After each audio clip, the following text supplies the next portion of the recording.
Mi nombre es Daniel Olesker, soy magíster en Economía, fui ministro de Salud Pública y ministro de Desarrollo Social en el gobierno de José Mujica, fui senador en este periodo de gobierno que estamos transitando los primeros 3 años, y mi actividad profesional más importante fue dirigir el Instituto Cuesta Duarte, que es el Instituto de Asesoramiento de la Central Única de Trabajadores del Uruguay, y hasta el año pasado fui profesor titular de la Facultad de Economía de la UDELAR.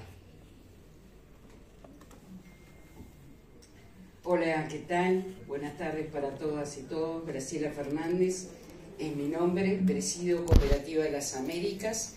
Cooperativa de las Américas es la región de la Alianza Cooperativa Internacional, compuesta la representación cooperativa desde Alaska a Tierra del Fuego. Por lo tanto, es un placer hoy estar compartiendo con ustedes.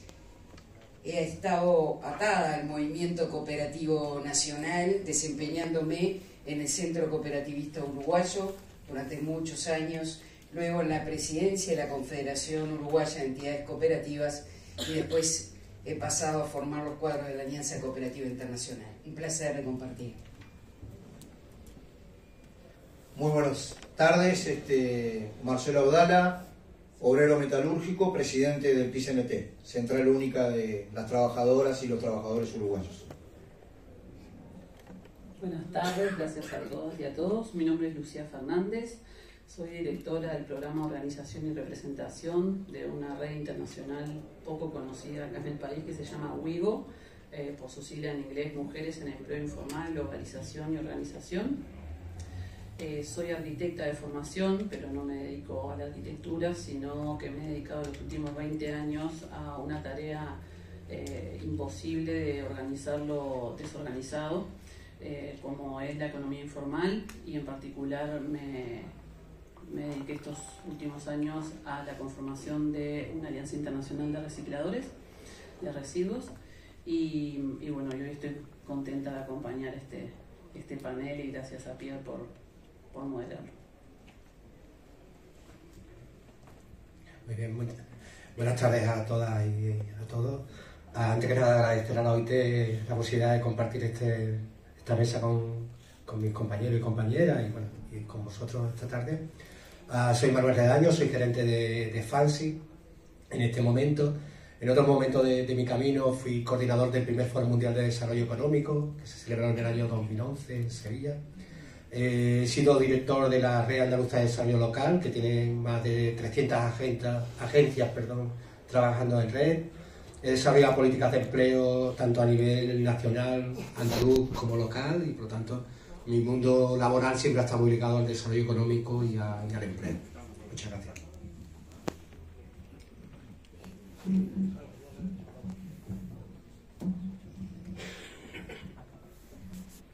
Muchas gracias por bastante pequeña presentación. Yo propongo que tenemos tres preguntas claves en este debate sobre la promoción del trabajo decente.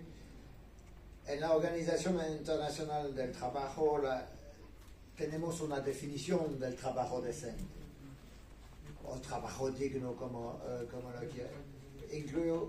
El trabajo decente incluye la promoción del empleo y de las empresas sostenibles. Es la primera cosa. La segunda es la promoción de la protección social, con las 5 dimensiones de la protección social. El tercero es el diálogo social, y al final es la lucha, el respecto de derechos fundamentales en el trabajo. Con esta definición y con esta visión en el panorama, yo propongo 3 puntos. El primero sobre el papel y la percepción que tenemos del papel de la gestión pública, de todos los actores públicos, del nivel nacional como del nivel subnacional, depende de los contextos, evidentemente, de las competencias que puede estar lo de gobiernos locales en algunos países. El papel de la gestión pública para la promoción del trabajo decente con todas las dimensiones que yo he mencionado. Una segunda pregunta quizás sería sobre el papel del diálogo social. En la OIT estamos un poco limitados al nivel de diálogo social. Es lo que mencionamos es las tres dimensiones esenciales, los tres actores esenciales: los gobiernos, los empleadores y los sindicatos, que están parte del diálogo que tiene lugar en la OIT también, porque esta parte de la constitución de la OIT la OIT es la única agencia del sistema de Naciones Unidas con un sistema de gobiernos tripartito que incluye las tres dimensiones. El diálogo social, ¿y qué podemos decir del diálogo multinivel, al nivel nacional, pero y también al nivel subnacional? La tercera pregunta será más focalizada sobre el tema del contrato social. Es un tema que no es tan nuevo, pero me parece muy importante en la marca que tenemos en este tiempo para preparar todas las cumbres de las Naciones Unidas y la promoción de la justicia social. Y la pregunta es, para nosotros, ¿cuáles son las dimensiones importantes que tenemos que incluir en el pacto social? Si tenemos que pensar no tanto a la promoción directa del trabajo decente, pero también a la formación, a la salud, a todas las dimensiones del bienestar. Para inicio, Daniel, si tú estás listo, yo quiero preguntar para ti, con tu experiencia que está multinivel y que inclinando una dimensión de experiencia a nivel de gobierno, ¿qué te parece del papel de la gestión pública a la promoción de trabajo decente? Bueno, yo quisiera hacer 3 comentarios sobre esa pregunta que se podrían sintetizar respecto al papel de lo público en por qué, qué y cómo. El por qué es muy sencillo, es lo más rápido que tengo para decir. Sin gestión pública en la promoción del empleo no hay posibilidad de una expansión activa del empleo, no hay. En general, la tendencia del mercado es a concentrar los ingresos, a reducir al máximo la dotación de empleo y a sustituir vía automatización el trabajo directo. Entonces, porque es claro, si nosotros dejamos que el llamado, no es una palabra que me guste, mercado de trabajo, funcione sin regulación pública, sin promoción pública, estamos condenados a informalidad y desempleo. El segundo es qué cosas tiene que preocuparse la promoción. Y ahí hay 4 cosas que me parece que hay que pensar en esto, que voy a ir de lo más general a lo más particular. Obviamente promover el empleo, o sea, crear mecanismos, después voy a hablar del cómo, que den orientaciones a las empresas en el mercado de demandar trabajo. La segunda es la formalidad en el empleo, esto es clave. Uruguay, con todo, es un país cuyos niveles de informalidad son bastante menores al resto de América Latina, andamos en 22%, llegamos a 40% en momentos críticos, pero mi experiencia de consultor de otros países, Perú, Ecuador, Colombia, es que andan arriba de 60%, o andaban en aquella época arriba del 60%. Lo tercero es el nivel de ingresos. ¿Cuál es el nivel de ingresos mínimos sobre los que se establecen los mecanismos salariales? Y el cuarto, quizás el más importante desde el punto de vista del efecto, es que la promoción de empleo tiene que ser diferenciada. Es decir, hay sectores con mayor empleabilidad y sectores con menor empleabilidad. Y la promoción tiene que tener la característica de priorizar las personas con menor empleabilidad. En Uruguay, cuando uno mira las tasas de desempleo, las tasas de informalidad y las tasas de subempleo, que serían las tres variables que definen el mal trabajo, digamos, o el poco trabajo, hay 5 características de desigualdad con las mujeres, con las personas afrodescendientes, con las personas discapacitadas, 4, perdón, y con las personas que no culminaron el ciclo básico de la educación secundaria, es decir, con nivel educativo incompleto. Si uno mira el desempleo, el subempleo o la informalidad de estas 4 categorías, están en todos los casos bastante por encima de la media. Y por último, es el cómo. ¿Qué instrumentos hay para que eso suceda? Y ahí quiero destacar 3 instrumentos que son básicamente para que eso suceda. Primero, como tú dijiste bien, la negociación colectiva. Es decir, clave la negociación colectiva. Uruguay tuvo de 1947 a 1967 20 años de negociación colectiva y políticas de fomento del empleo, la conocida por todos industrialización sustitutiva de importaciones. Luego tuvo un largo periodo, prácticamente hasta 2005, excepto un interreño ahí chiquito, sin negociación colectiva, y hoy retomó desde el 2005 la negociación colectiva. Porque en la negociación colectiva no solo hay que discutir el salario, hay que discutir también las condiciones en las que está el trabajo. Lo segundo es que el Estado puede desarrollar empleo propio. Ahora está muy de moda la discusión del trabajo garantido por el Estado. Yo creo que está bien, está bueno eso.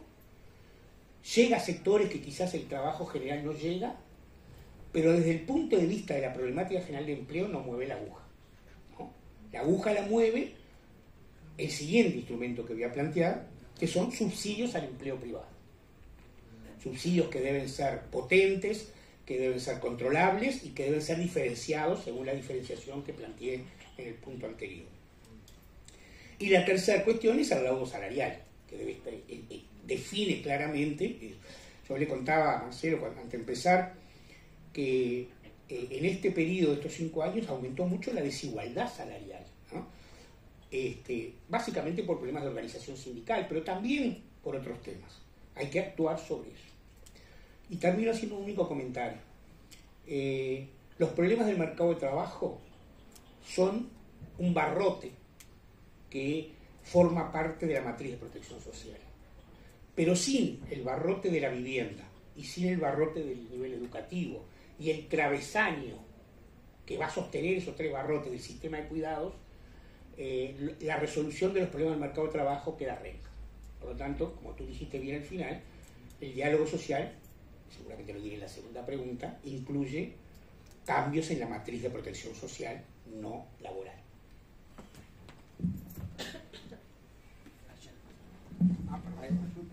Pienso que hay otro micrófono. Si Marcelo, si tú puedes tomarlo. Muchas gracias por esta perspectiva global. Podemos continuar con Marcelo y con la percepción del mundo laboral. Sí, creo que es una discusión central. Nosotros vamos a hablar no desde la oferta de fuerza de trabajo, sino desde la demanda de fuerza de trabajo, y vamos a poner ahí una hipótesis fuerte, digamos. En tanto y en cuanto en América Latina y también en Uruguay nosotros no logremos diversificar la matriz productiva, no habrá ninguna condición para promover de manera masiva el trabajo decente.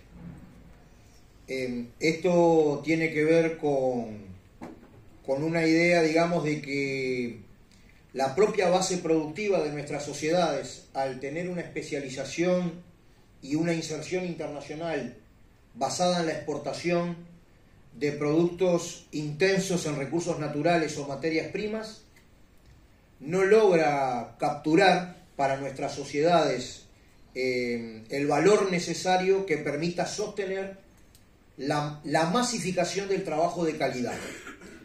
Ahí en el cuadro aparece, digamos, la evolución de los ciclos económicos en nuestro país, que como ustedes verán tiene forma de serrucho. Y esto es porque en las fases de expansión determinadas por la suba de los precios internacionales de las materias primas, le siguen fases de contracción. Muchas veces cuando hay bajadas, si uno mira los años en que estas se producen, en el año 73 hubo un cambio político lamentable, la dictadura. En el año de la democracia hay, digamos, una evolución de los precios internacionales que luego pasa por un ciclo corto. Hay un cambio político en el 2004-2005, luego de la crisis del 2002, y luego también bajo las administraciones progresistas hay un crecimiento basado en los precios internacionales de las materias primas que luego cae, y también hay un cambio de signo político.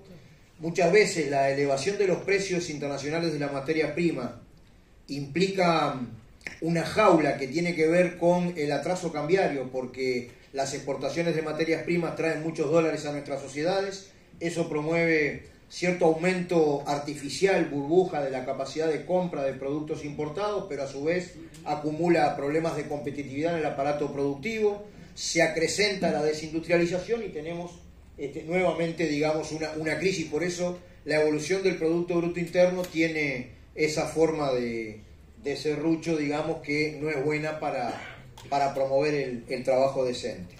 Si nosotros observamos otros fenómenos,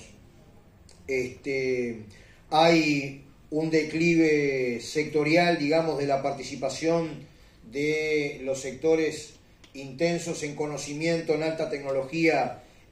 Hay un cambio en la composición de la cúpula empresarial. De las 200 mayores empresas en el año 87 había casi un 46% que eran empresas nacionales, hoy solamente son un 26%. Por contrario, creció el papel del capital transnacional. Eso, digamos, tiene que ver con el peso del capital nacional en las exportaciones, en una economía cada vez más heterogénea desde el punto de vista de la productividad, y también nos interpela, nos interroga, justamente en la pregunta que tú hacías, cómo ese declive, digamos, del sector vinculado al capital nacional. Por otra parte, es interesante destacar cómo no están presentes aquí en esta conversación las cámaras empresariales, ¿cierto? Hablo de un declive en el papel de un sector dinámico que pueda impulsar el desarrollo. Bueno, asumen esa necesidad de hacer de locomotora de una estrategia de desarrollo, tanto, digamos, los movimientos sociales, el movimiento sindical, como las políticas públicas, sin las cuales no puede haber de ninguna manera cambio en la matriz productiva. Por esa razón, nosotros concebimos que hace falta un diálogo nacional para una estrategia de desarrollo que supere esta situación. Esa estrategia de desarrollo tiene que ser justamente intensa en políticas públicas para una nueva política industrial que no sea sectorial ni por sustitución de importaciones, sino sectorial, sino a partir de la satisfacción de las necesidades y los problemas de la sociedad, y que en la solución de esos problemas maximicemos valor agregado nacional.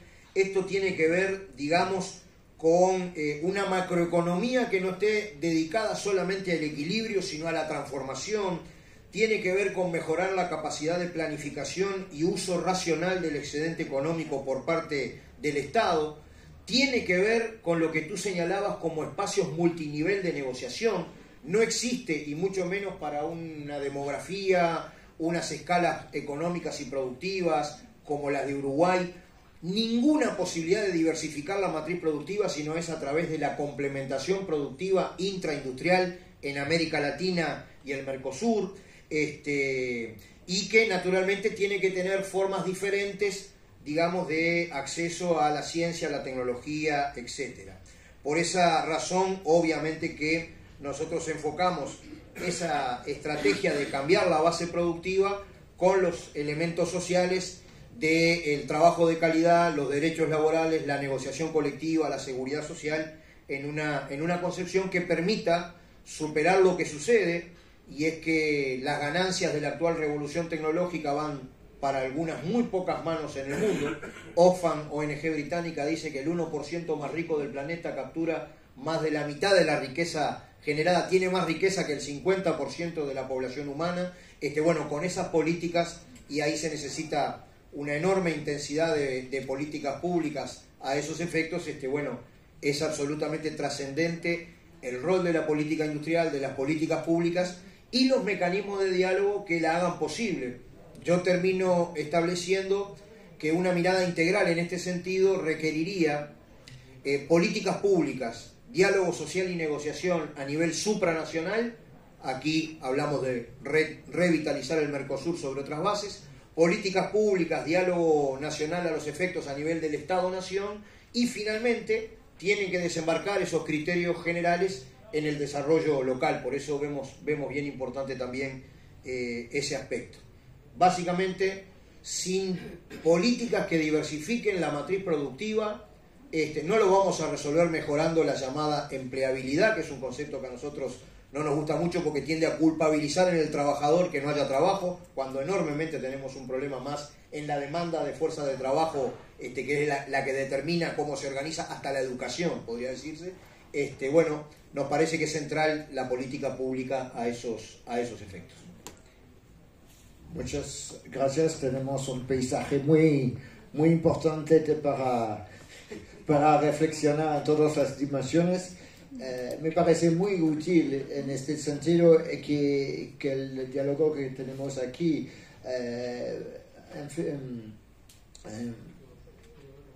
podemos el enfoque sobre esta dimensión multinivel, del nivel local hasta el nivel internacional.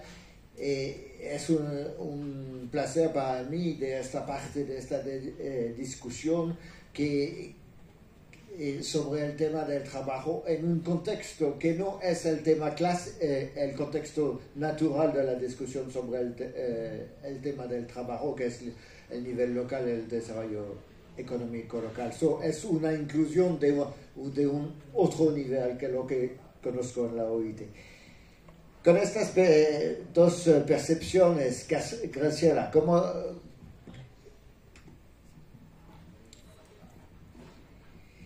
¿cuál es tu percepción de la gestión pública a partir del movimiento de las cooperativas, especialmente en Latinoamérica?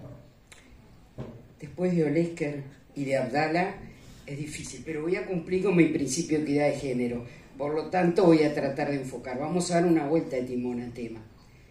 Acá estamos representando un sector y un sector especial. Una mirada de sectores de la actividad privada, que buscamos el desarrollo económico y local. Pero sobre todo, recuerden que el cooperativismo, la economía social y solidaria, representa el 10% del empleo mundial. Y en nuestro continente de América, hoy representa 500 millones de asociados, 71.000 cooperativas, que están buscando ¿qué? Que están buscando el desarrollo en la comunidad, en la localidad, donde el centro es la persona, buscando las necesidades que las personas tienen hoy en lo social, en lo económico y en lo ambiental.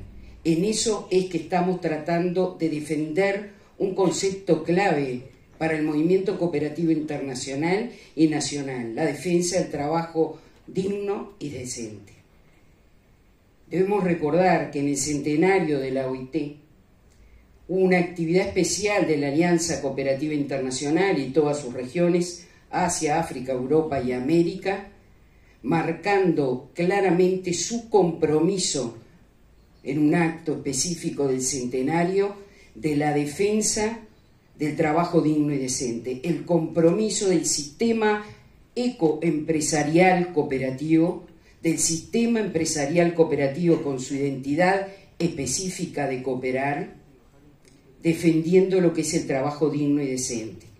Y teniendo claro que a esos efectos es necesaria una política pública que traduzca claramente lo que se le pidió a través de la OIT a todos los gobiernos del mundo, que es respetar a través de la resolución 193 un decálogo especial para gobiernos, para empresas y para las organizaciones sindicales que reconozcan la existencia del cooperativismo y que reconozcan la existencia de la economía social y solidaria.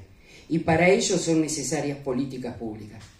Políticas públicas que tengan en cuenta lo que acaba de decir en forma brillante el punto de vista global Olesker, y políticas públicas que reconozcan lo que acaba de decir Abdala, pero con el compromiso de nuestra presencia. No voy aquí a poner un tema de discusión que es el cuatripartidismo, pero nosotros existimos y estamos presentes, y hoy vinimos como sector empresarial con características especiales marcadas desde larga data, desde el año 1995 por la Alianza Cooperativa Internacional, con principios y valores, con un esquema central en la cooperación.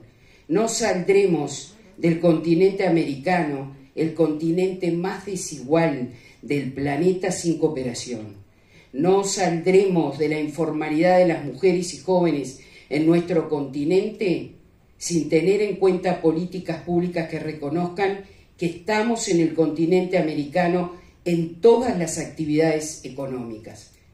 Las cooperativas representan el trabajo, las cooperativas representan el agro, las cooperativas representan el consumo, las cooperativas representan el mundo de las finanzas.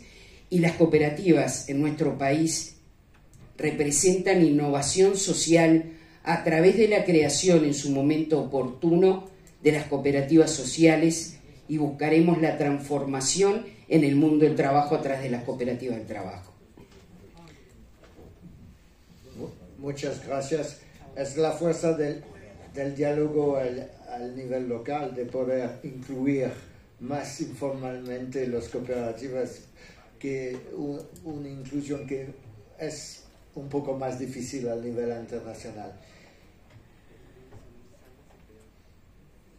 Lucia, mencionamos que la informalidad en Uruguay representa 20% de los trabajadores, y si es exacto, en Latinoamérica un poco más. En el mundo es un desafío de incluir, de formalizar. ¿Qué te parece del papel de la gestión pública en este sentido para amplificar la formalización? ¿Qué te parece de una estrategia? ¿Qué sería la buena estrategia de esta formalización? Gracias, Pierre. Me toca lo más difícil y lo más fácil después que hablan todos ellos. Queda poco para agregar, pero también quedan muchas líneas para tirar, que es lo que me va a tocar hacer por ser la última. Olesker, por suerte, trajo el porcentaje de nuestro país, que cuando vino el relator interamericano de derechos humanos hace poco, que lo invitamos con Wigo y estuvo haciendo una recorrida por la región, llegó a Uruguay y dijo: estamos bárbaros, acá en este país estamos bárbaros, hasta que se enteró que estábamos al 20,6, 21%, y no lo creía. Y lo invitamos a que viera la página del Acelerador Mundial de Empleo y Protección Social para la Transición Justa, que es una iniciativa del Secretario de Naciones Unidas del 2021. Este acelerador busca poder acelerar un poco las políticas de cara a los objetivos del desarrollo sostenible, en tanto la creación de empleos verdes, empleos decentes, que tengan que ver con economía digital, economía verde, cuidados, etcétera, con el foco en protección social. Entonces, los invito a que entren a esta página del acelerador, porque tiene un visualizador de datos para los que no somos economistas muy interesante, y ahí uno entiende que llegamos al 21 en Uruguay porque en Artigas hay un 48,5 de empleo informal y en Montevideo un 13,8. Y así es como se dan los datos nacionales. Y en Latinoamérica hay un 54%, porque mientras Perú tiene 75 y nosotros tenemos 20, bueno, así como se llegan a los intermedios regionales. Pero cuando miramos más de cerca en los territorios, y eso tiene mucho que ver con la gestión pública, se ven esas desigualdades a cualquier escala, ¿no? Hoy que Pierre habla de los multiniveles, la del continente, la del país, la de las ciudades, la de los barrios, ¿no? Qué importancia la gestión pública cuando sabemos que 1 billón de personas en el mundo viven en asentamientos irregulares, asentamientos informales, además de estas cifras de trabajo informal. Cuando el 61% de todo el empleo del mundo está dentro de esquemas de informalidad, es como si los de afuera terminaran siendo más que los de adentro, ¿no? Como que yo siento, me pongo catastrofista y soy la más joven de esta pero llegamos al punto donde hay más empleo informal que formal. Entonces,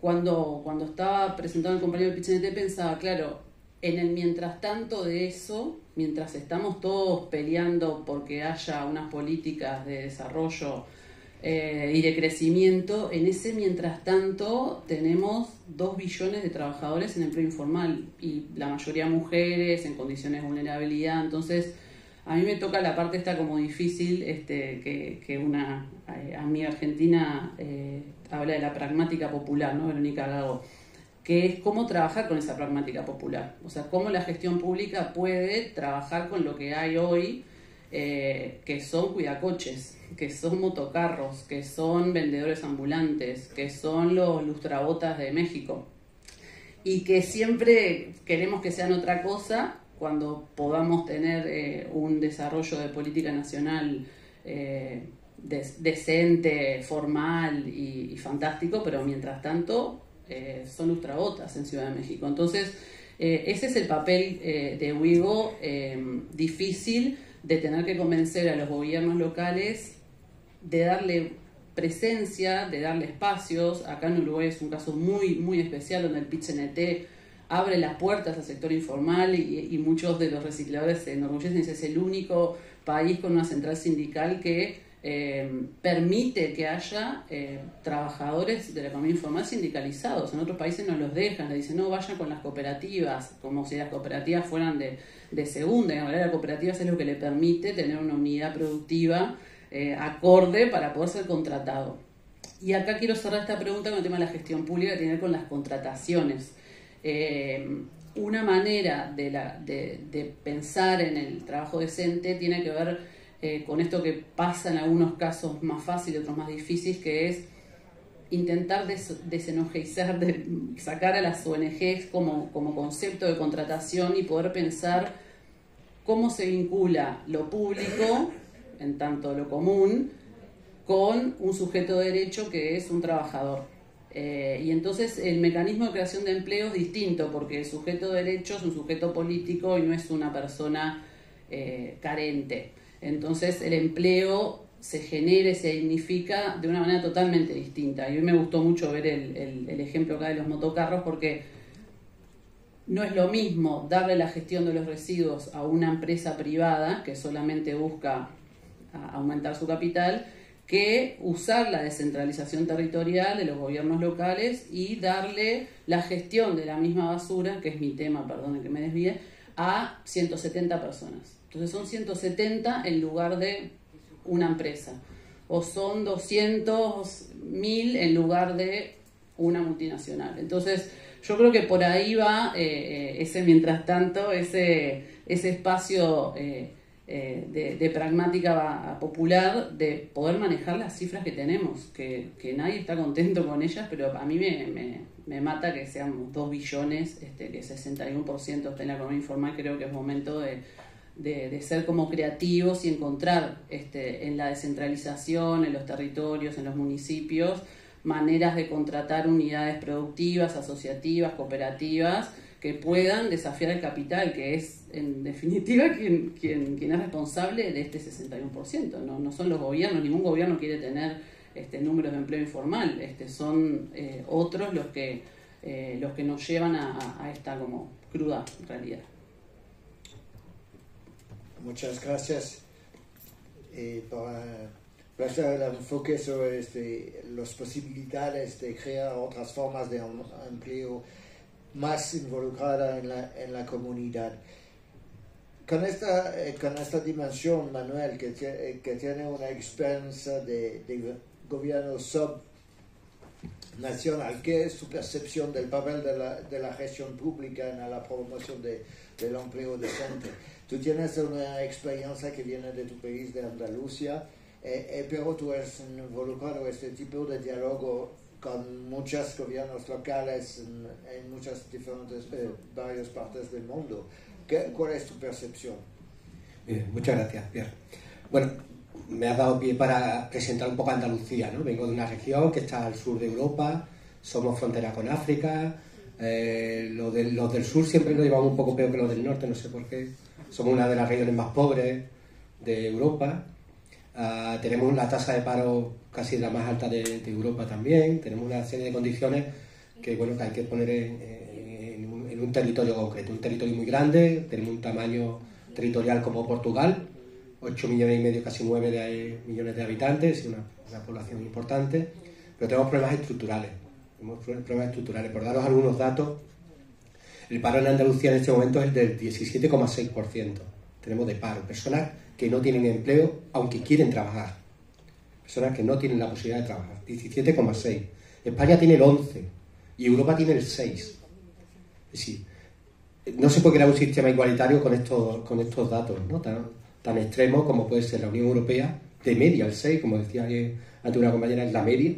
Eso habrá que ver cómo están los extremos, porque habrá territorios que tengan un 2, un 3, y luego estamos los otros que tenemos el 17%, ¿no?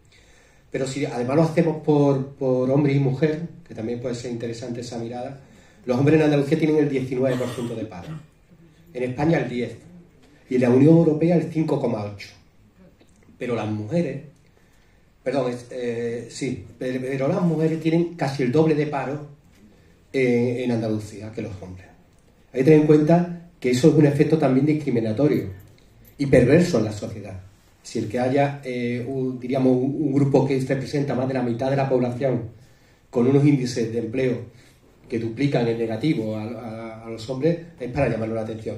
La tasa de paro en la Unión Europea de las mujeres es el 6,3%.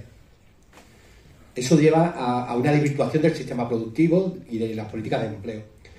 Pero si además a eso le añadimos que el salario del hombre supera en un 30% de media el salario de la mujer en nuestro territorio, es un elemento adicional. Si no solo tenemos más mujeres en paro, primero somos la comunidad con más paro, tenemos más mujeres en paro y además las mujeres cuando trabajan cobran un 30% haciendo el mismo trabajo, un 30% menos que los hombres. Por lo tanto, tenemos una situación interesante, por decirlo de alguna manera, en una visión global. Somos Europa, qué bien estamos, qué bonitos somos, qué guapos, pero cuando analizamos datos, cuando un poco escarbamos, cuando nos acercamos a las personas y nos interesan los datos más concretos, descubrimos que no es tan real ese buen vivir o esa realidad para todos. Hay gente que le va muy bien, pero eso no es en general, ¿no? Las políticas de empleo en España son políticas nacionales. Nosotros tenemos una ley nacional de empleo y cuelga toda la política de nuestro Estado. Por lo tanto, es una política muy centralizada, una visión que tiene sus temas positivos, pero tiene algunos negativos porque tiene una visión única de lo que tiene que ver el empleo en nuestro país, ¿no? Eso no quiere decir que los gobiernos subnacionales o locales no puedan hacer cosas. Sobre todo hacen políticas de acompañamiento o políticas públicas, políticas activas de empleo, como le llamamos, en nuestro territorio, que lo que intentan es paliar esos efectos negativos que el mercado laboral libre, que antes ha salido también, produce de manera natural. Porque el mercado laboral no funciona de manera equitativa, esto no es 50-50, el peso en la negociación colectiva no es real. La empresa y el trabajador, y menos si es una microempresa, no tienen la misma capacidad de diálogo y de decisión. Por lo tanto, el sector público tiene que intervenir. Y tiene que intervenir no solo en la negociación, que estoy de acuerdo que también, sino también en las medidas que hacen que las personas puedan encontrar empleo, aunque tengan dificultades para encontrarlo. Que puedan tener capacitación cuando hay una especialización o una innovación en sus empresas y no pierdan los empleos. Y ahí tiene que actuar el sector público. El diálogo social se da en mi país de manera estratégica, no es nuevo. Casi el país, cuando entramos en democracia a finales de los 70, la gran bandera política que el país vende es un gran acuerdo económico y social. Esa es la gran bandera, incluso en algún momento incluso por encima de la Constitución. porque fue la bandera donde se construye la sociedad económica y laboral que vino años después, ¿no? A partir de ahí se han dado muchos planes, muchos diálogos. En concreto en Andalucía vamos por cuatro diálogos, no son diálogos de corto plazo, son diálogos que intentan trabajar en un medio y largo plazo, de tener perspectiva, 5 o 6 años de duración. Ahí nos encontramos con algunas dificultades. Por ejemplo, nuestros políticos tienen mandato de 4 años. Comprometer 6 años o una visión de 10, no digamos la Agenda 2030 que tiene 15, no es una realidad también luego tan fácil de llevar a los prácticos, porque el rendimiento de cuenta de nuestros políticos es cada 4. Y muchas veces incluso no interesa lo que supere el 4, por interés propio, ¿no? Porque tienen que presentar resultados a sus votantes, tienen que pedir su voto, y por lo tanto pensar en largo camino siempre es difícil para el que se la está jugando en su escenario en corto, ¿no? Entonces, en esa realidad también nos tenemos que mover. El diálogo social tiene 3 grandes elementos en nuestro país, por ser muy simplista, ¿eh? Lo estoy simplificando en exceso, ¿no? Lo que tiene que ver con el salario mínimo, con el empleo digno, que tiene que ver con salario, derecho y jornada laboral. Son los 3 grandes hitos de debate, ¿no? Luego también hay deberes para las empresas, y eso contribuye mucho, que digamos que el árbitro del juego sea la parte pública, ¿no? Las empresas tienen que generar competitividad, tienen que generar innovación, para que haya empleos dignos, para que haya continuidad y estabilidad en los empleos, y no sean empleos fugaces, ¿no? Y luego, sobre todo, hay un paquete de política pública que va acompañando todo el proceso del acuerdo, ¿no? Y es, diríamos, el más llamativo y el más comprometido presupuestariamente, porque el que de verdad tiene interés, por lo menos en mi territorio, en que el diálogo se fomente y se concrete, es la parte pública. Porque luego mucha legislación en nuestro territorio se puede dar en el marco nacional o en el marco regional, pero la realidad es que te lo llevan las empresas. La negociación colectiva tiene poder de modificar o de mejorar, no de perjudicar, pero sí de mejorar las condiciones laborales, por ejemplo, en el salario o en la jornada. A nivel estatal, nosotros en este momento estamos en 37 horas y media, pero mi empresa tiene 35 a sus trabajadores, fruto de la negociación colectiva. Por lo tanto, hay distintos niveles de negociación y de acuerdo, ¿no? Yo creo que en eso es importante. Y el diálogo también incorpora, desde la visión pública, un elemento muy interesante, que es políticas discriminatorias positivas.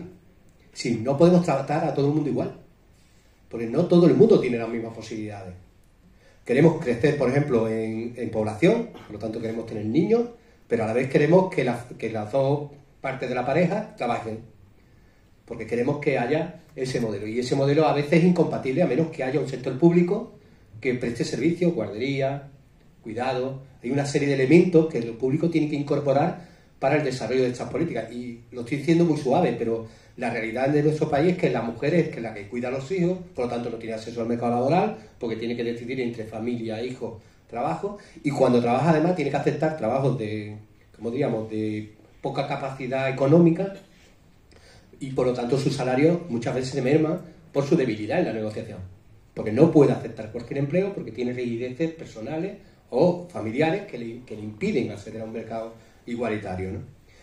Y bueno, en esa situación un poco en el marco, ¿no? Luego, decir que ahora mismo, por ir a lo reciente, en la negociación colectiva actual, el diálogo social actual en España, hay un tema que yo creo que rompe una dinámica. Casi siempre se ha enfrentado el beneficio de las empresas frente al salario. Si mientras más suben los salarios de los trabajadores, más baja el beneficio de los empresarios, y a la inversa. Mientras menos salario, más beneficio. Eso hay algunos elementos, en mi país ahora mismo es una falacia. Están creciendo los beneficios, la economía nacional está creciendo al ritmo del 3%. Los beneficios empresariales están batiendo récords, pero récords históricos este año.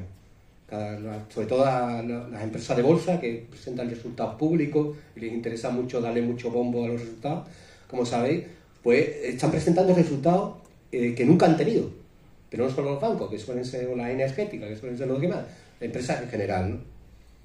Pero tenemos el salario mínimo interprofesional, que se establece a través del diálogo más alto de la historia. En los 4 años o 5 últimos, el salario mínimo en España subió un 40%.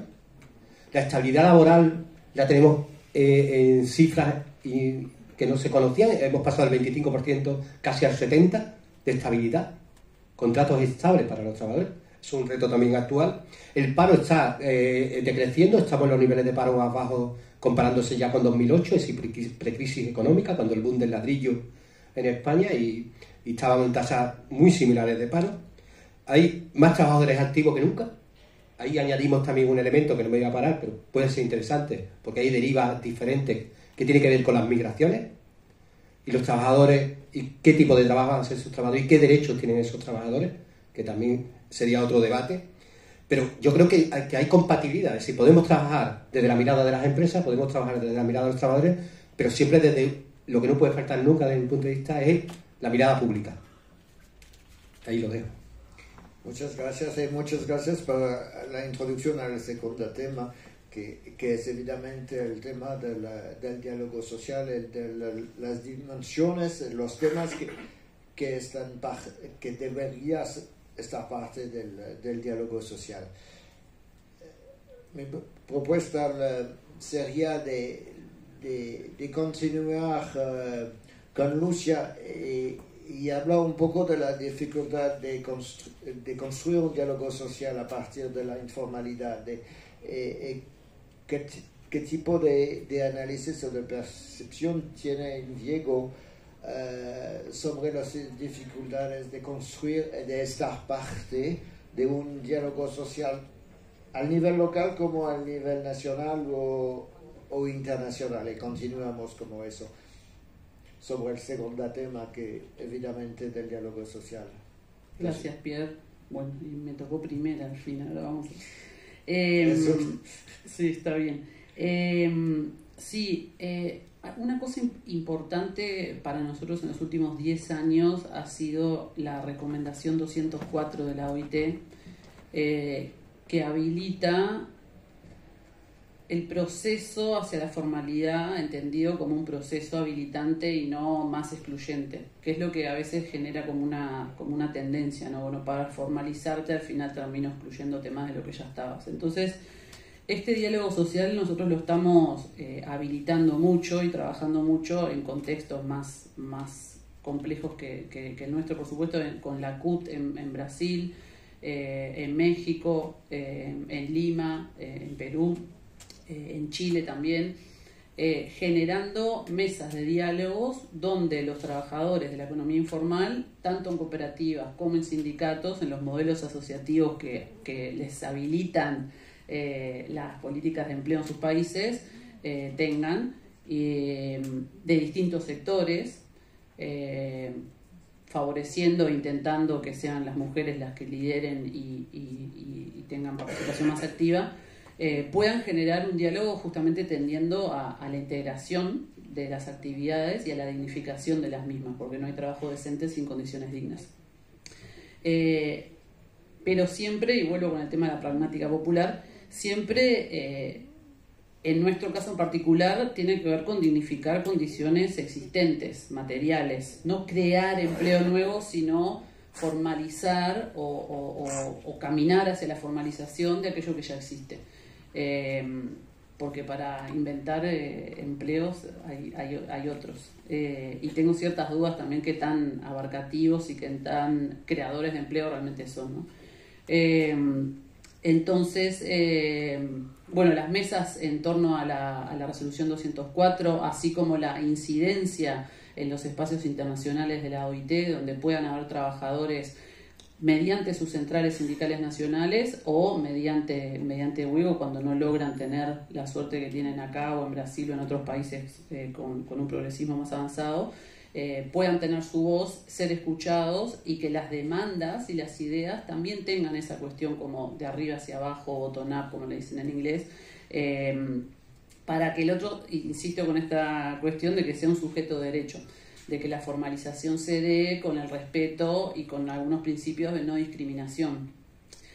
Parte de la resolución 204 le alerta a los gobiernos la necesidad de la no exclusión o el no desalojo de los espacios públicos, porque el espacio público es, en muchos casos, el único espacio posible para la generación de medios de sustento. Entonces es importante para nosotros que, por lo menos ahora que la